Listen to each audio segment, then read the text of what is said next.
Thanks, Paul. Thanks, everyone, for being here this morning. Happy November. It seems like yesterday we were in training camp, but amazing how fast things go once you get into season. But welcome to November. Saturday's senior day for us at Ryan Field, kind of a unique schedule this year with playing at Wrigley here in a couple of weeks against Purdue. So Saturday will be senior day, not only for our young men, but also for our Northwestern University marching band members, our cheerleaders, our athletic trainers, our equipment staff, our student volunteers.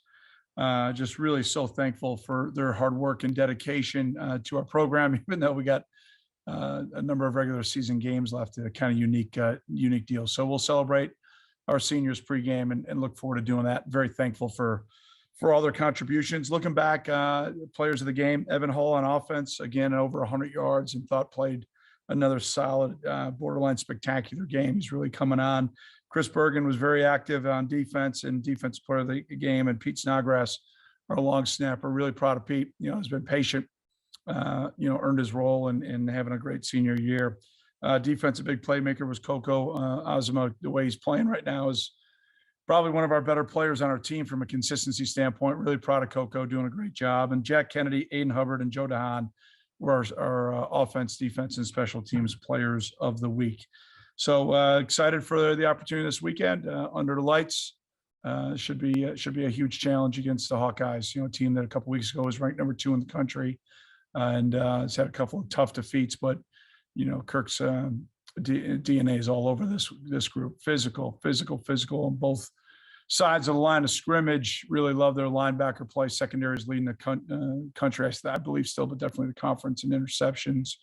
And it jumps out, their character in the kick game. They're really beyond sound. They're physical. They play fast. They've always done a great job in that area. And then offensively, they had a lot of explosiveness early, and turnovers have hurt lately. But there's playmakers, obviously, in the backfield, at tight end, at receiver, and the best offensive center in the country. So we got our hands full, no doubt. So looking forward to the challenge and the opportunity. So with that, I'll answer any and all questions you may have. Thanks a lot again for being here.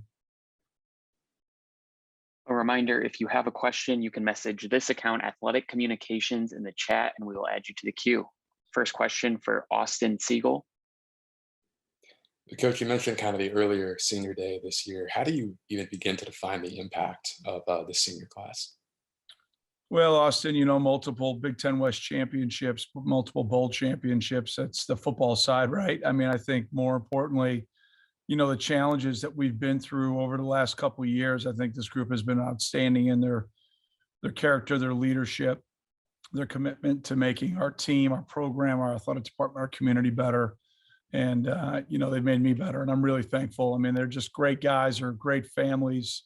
And I'll be sad to see them go here, hopefully 2 months from now, if we can get ourselves playing consistent football. But just really proud of them, really thankful for them, and look forward to seeing them have a great last month and leave a great legacy.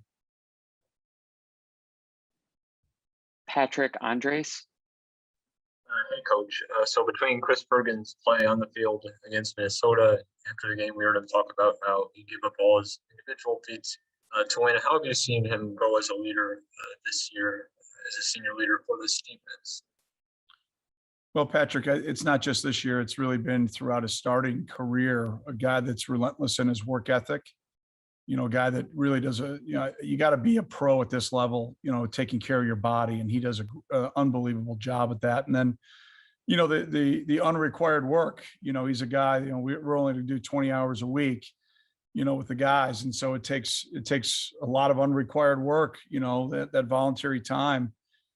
To be the best player you can be. And then you got to take teammates along with you. And Chris does, just a great job at making sure everybody's on the same page to the best of his ability. Everybody's putting in as much work as possible. And then just being a guy that's there who's had a lot of experience and, helping guys through challenging situations and high compete level. And, his care and concern for our team, our program, and his teammates is as good as you're going to find. Michael Fitzpatrick. Hey, Coach. 2 years ago, you said that would never happen again with a disappointing season. I don't think this is where anyone was hoping to be through 8 games. How do you get it back on the right track here over the final month? What are you hoping to see change, and what are you going to do to get those changes done? Kind of. Well, I've said a lot of things, Fitz. I'm glad you picked out one sentence, but I appreciate it, partner. So yeah, I mean, every team's different, my man. Every team is different, and with this group, we've just got to get to a level of consistency fundamentally and a consistency of execution that gives us a chance. I mean, we're driving down the field. Our defense has given up 13 points after being on the field for a long time in the first half. We're driving down the field and we fumble the ball in a reverse. So we've got hats for hats. It's those little details right now that's holding us back. Ball security, things of that nature. And then, getting off the field on third down was something that we needed to do last week. And we were unable to get that accomplished. So, credit Minnesota again. But I was talking about that team for sure in particular. And they obviously backed up my words a couple of years ago with the way we played last year. So each team's a little bit different, but I don't know. I said some things in 2006 too that probably could be referenced, Appreciate the research. You guys are awesome. Drew Schott. Hey, Coach. 2 years ago, Jared Thomas graduates and Sam Jarek steps up at center. Can you speak about Sam's growth, not only in these 2 years as a center, now a captain, but throughout the program, what he's meant to not only the offensive line, but this team as a whole? Yeah, Drew, he's just an unbelievably unselfish guy. He's battled through a ton of stuff, injury wise, and just keeps battling and battling and battling.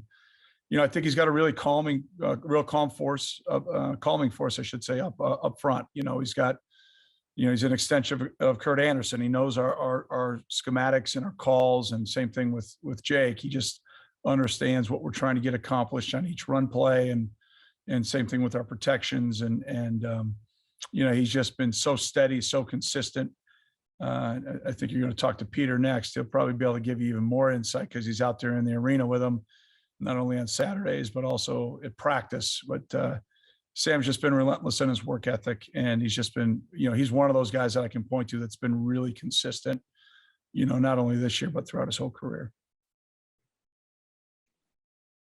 Jack Leto. Hey, Fitz. I want to ask about your relationship with Kirk Ferentz. He's kind of the dean of Big Ten coaches, and you're right behind him as the second longest tenured coach. Do you have a relationship, and do you think he's influenced you, or you've influenced him in this, the last 2 or so decades of playing Big Ten football? Yeah, Jack. I think, first of all, from my perspective, I would never speak for Coach, but from my perspective, there's just been such a high consistency of play with the Hawkeyes.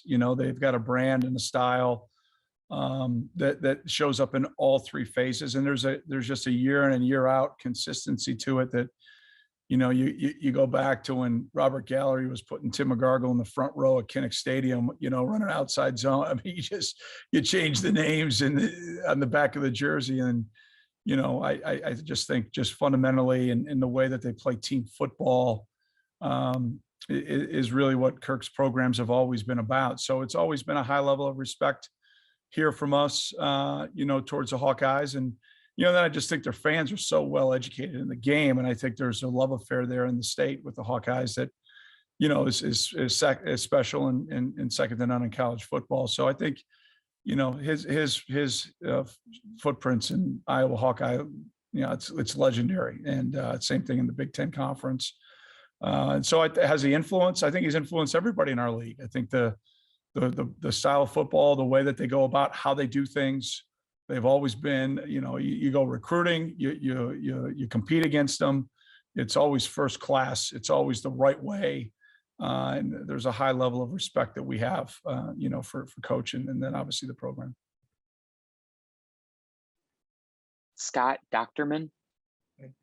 Hey, Fitz, how are you today? Hi, Scott. How are you? I'm doing great. Thanks It's our annual get together, my friend. Yeah, absolutely. I appreciate the time. I wanted to ask about one of your players, Brandon Joseph.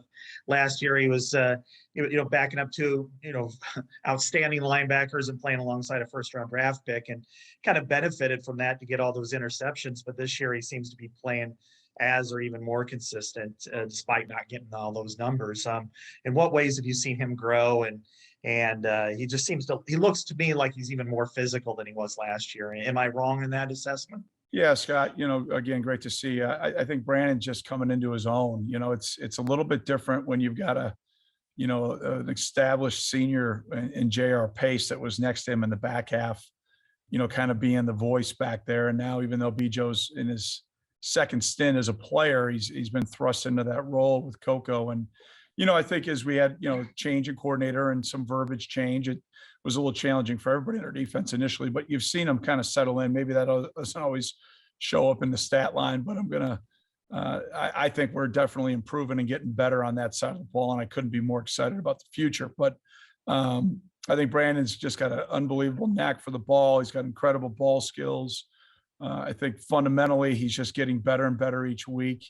And, his teammates trust him enough to vote him captain and to have that, leadership expectation put on a young player, and then him to be willing to take that on is not only been, I think, something that he's improved on and really taken to heart this year, but something for the future that is going to be, I think, his legacy here. One other question I have is, I know this is the last game at Ryan Field this year, but when everything's under renovation, do you have anything lined up where you're going to go? Are you going to kind of float around Chicago, or is there a place sitting out right now?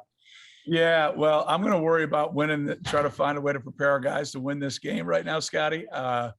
Those are administrator decisions. We're going to Ireland next year. Yeah, I'm excited to go back to the country of my family's origin, but Ryan Field was pretty cool too. So whatever, I'll do whatever they tell me to do. Wherever we get to play, I'll go play. All right, thanks so much. Yeah, appreciate it, buddy. Travel over safe. Okay. Yeah, thanks. Mm-hmm. Time for two more. Paul Banks. Pat, happy November.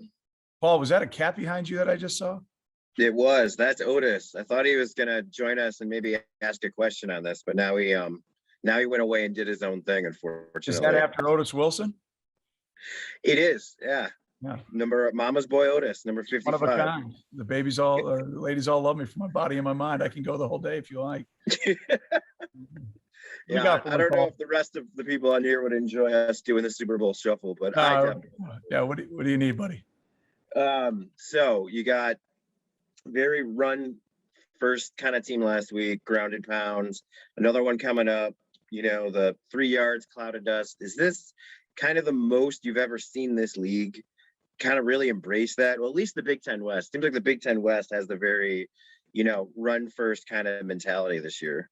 Yeah, Paul, I think the Big Ten, I'll go back to when I played to today. I mean, you've got to be able to run the ball and stop the run to win the Big Ten West, let alone the Big Ten Conference. And you started your before we got a little sidetracked, it's November and in this conference this month, there's so many big games. The weather is always beautiful and it's always pristine and perfect. So until you get and earn the privilege to be in Indianapolis in December, you're going to have to deal with these elements. And a lot of our teams are built that way.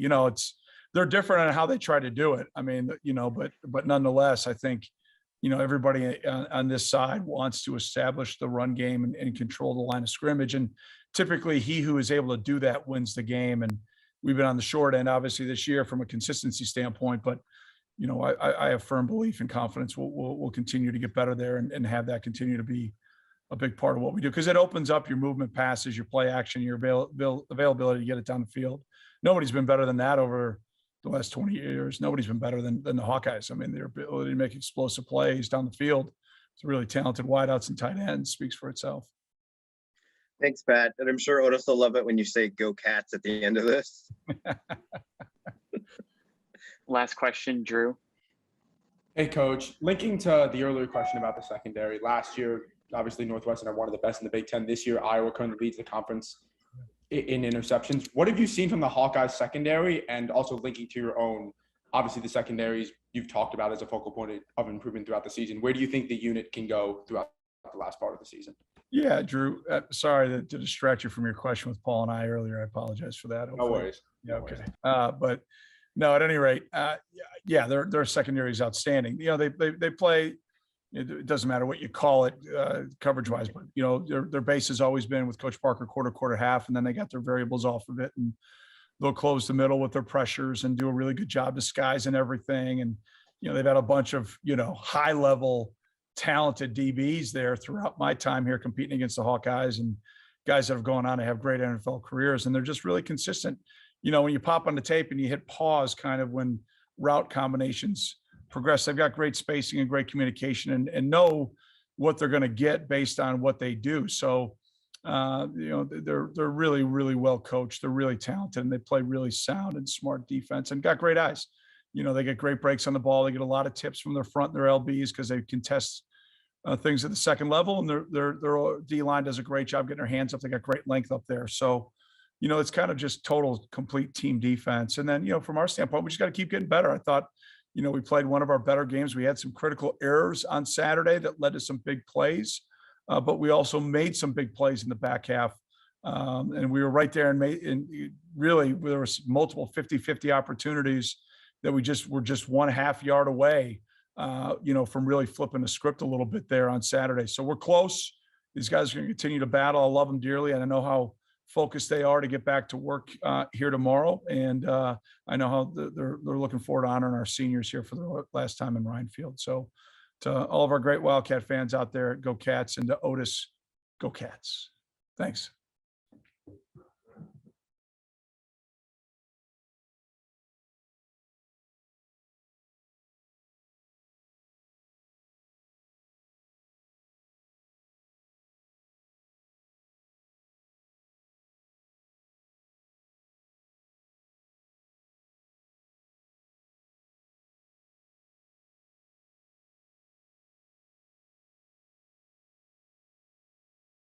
Drew Shot. Hey, Peter, can you talk about what Sam Jarek has meant to you just as a mentor on the offensive line, as a teammate throughout your 2 years here, and kind of reflecting on this being his senior day? Just what does this all mean to you, and what has he meant to you? Yeah, Sam's been an unbelievable leader, not just on the field, but off the field. Our whole line really gravitates around him.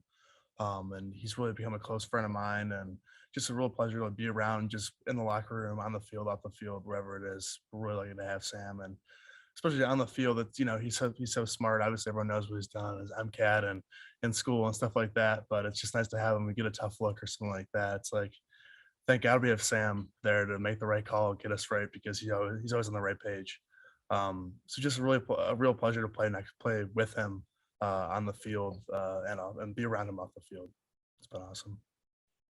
Coach Fitz called him an extension of O-line coach Kurt Anderson. Do you feel the same way as Coach Fitz? I'd say they complement each other really well. I think they're both centers, so they have kind of a give and take in how they play the position.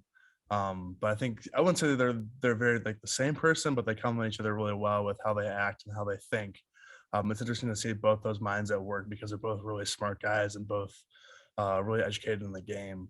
It's just cool to see them work together, and just having him pass down his knowledge to Sam and Sam having his own take on the game. It's really cool to be around and see those two interact. Austin Siegel. Peter Evans obviously on a pretty historic pace in the backfield right now. What has his success done to kind of give you guys some juice as an O-line room? Yeah, Evans been great. I think what you've seen him do on the field is no surprise to us. Just seeing him work in the offseason and then his work ethic and preparation, it's no surprise. But I think he's really been special, especially losing Cam. It was tough, but he's stepped up and filled that role completely. And just he's been able to do in the run game, breaking tackles, extending plays, having those long touchdown drives has been huge. Those long gains, and then the screen game too. He's been exceptional. And it's really set us up really well to have success in that area. So just him being a dual threat in that sense has been really great, and it's been a huge playmaker for us. And then Drew asked about Sam. I'll ask about Ethan. What's it been like lining up next to him these last 2 years? What's he brought to the program on a daily basis? Yeah, Ethan's been awesome. I think since he moved to tackle, our bond has been that much closer because since we have similar approaches to the game, being at the same position. But he's had an unbelievable year. I've learned a lot from him technically, and just become closer friends off the field too. It's been a pleasure to be around him and see what he can do. He's one of the most athletic linemen I've ever been around. One of the most consistent too. So just seeing him on the field has been fun, but mostly off the field too, being around him. It's really made the season awesome. Drew? Peter, can you speak about playing with Ryan? Ryan and Andrew both saw time against Minnesota. Can you speak about kind of playing on this, kind of having both those quarterbacks under center, what you feel like each brings to the offense, kind of their comfort in the offense? Can you speak about that? Yeah. I mean, Ryan is, I think they're both great at managing our offense and kind of being a field general in that sense. I think Marty brings more of a running attack to like changes our playbook a little bit, where Ryan is more of a pocket passer. But for me, I'm happy to have either of those guys back there. I always just try to focus on what's up front, not really worrying about who's back there no matter what. I'm happy to have either of those guys. They both bring a different angle to our offense. That works well either way, I think. Scott Docterman? Yeah, Peter, in talking to a few of the Iowa assistants about you, they seemed pretty heartbroken when you didn't pick the Hawkeyes and you picked the Wildcats instead. What do you remember about that recruitment, and what was it about Northwestern that sold you over Iowa and Iowa's reputation? Yeah, I have a ton of respect for that staff. Really like them in recruiting. Really like their Coach Ferentz and his whole staff surrounding them. So there's no disrespect that I have for them whatsoever. But I think for me, just being close to home, the culture here at Northwestern, it wasn't more of a negative at Iowa. It's just what I liked here. Academically, coaching staff, the guys in the locker room, this was a great fit for me. I just, like I said, I have a ton of respect for what their staff does, what they do as an offensive line. I've always really loved and really enjoyed watching. So just total respect from me for those guys, and I appreciate that they had that feeling too. But I, tons of respect for that staff. You're considered one of the best linemen, certainly at your age last year, if not one of the best in the Big Ten. In what ways have you grown as a player, and what did you try to emphasize? Because last year was kind of an abbreviated season, and it was hard to be able to go through the whole year and meet what you probably would have wanted to meet in advance.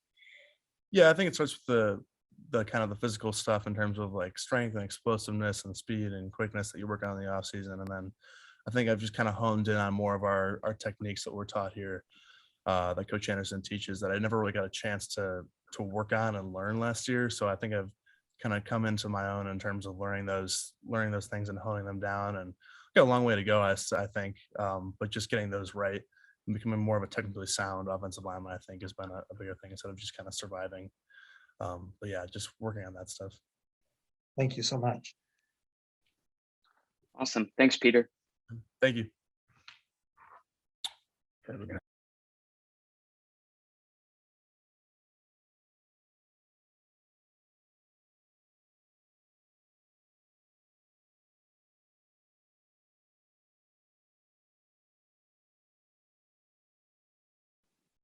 All right. If you have a question for Coco, you can message Athletic Communications in the chat. First question for Austin Siegel. Coco, you're part of a pretty youthful DB room, but who are some of the seniors on this team who have made an impact on you and your time at Northwestern? I say this one that jumps out the most is Bryce Jackson. He's a fifth-year safety, and just the way he carries himself, how he prepares for the game, every aspect of it. He's been like a guy that I really tried to model my preparation behind, because everyone knows in the football room, they'll tell you, like, Bryce Jackson's the type of guy who's on top of everything, never misses a beat with anything. So he's a guy that I feel really helps shape how I carry myself here in Northwestern. Drew Schott. Hey, Coco, earlier in the season, you talked about the point that picks don't start on Saturdays, and as Iowa, who leads the conference in interceptions, comes to Evanston. Kind of, how do you feel like the room has continued to grow since the beginning of the season, and where do you think you all can go in the season's final 4 games? The final 4 games, I mean, it's still to be made, you know what I mean? So I feel like just keeping the emphasis on that in practice.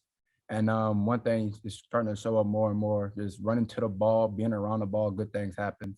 We starting to get, like, since we've talked, we started to get tip balls and we're getting the picks off. It's just being around the ball, running to the ball, and good things that happen. Austin. Coco, you had forced fumbles against Michigan, a big pass breakup on Saturday. How do you think you kind of been able to find another gear here and really start stuff in the stat sheet midway through the season? I don't think it's really finding another gear. I think it's just buying into the system more and just playing with all my heart. You know what I mean? I feel that it was at times I was playing a little timid, like to start the season, and now just trusting the coaches and letting go and just having fun out there. I feel like And like I said, just being around the ball more often, good things happen. So by me running to the ball, it's just leading to good things. Drew? Heading into Iowa, with their offensive line, can you speak about what you and the unit kind of are planning on discussing? Obviously, you guys have had success getting to the quarterback, kind of getting presence on the back end. Really, what are you guys emphasizing heading into this week? I mean, it's really no secret. I mean, it's November, like Coach Fitz said earlier. We're emphasizing stopping the run. We know what Iowa does. We know the type of ball that they play. So we're just coming in hard-nosed football, preparing for a battle. Drew, did you have a follow-up? Yeah, Coco, what did you see on when Brandon made the pick against Minnesota? What did you see in just the secondary getting another interception, especially with last year's success? Kind of, did you think that brought any kind of momentum to the room? Oh yeah, of course. Initially, I was pretty mad because I'm the one who missed the interception to start. Like it bounced off, and I'm thinking, "Oh, I just messed up the play." But then when I see Brandon go and dive for the ball, I'm thinking like, "Yo, that's just a great play made by a great player." You know, of course, you can see on the film, like everyone starts jumping up. It brings a light, and I feel like that we carried that momentum into halftime in that first drive. After the half, you can see everybody still hyped and running around. So I feel like that definitely like galvanized the troops a little bit. All right. Thank you, Coco. All right, thank you.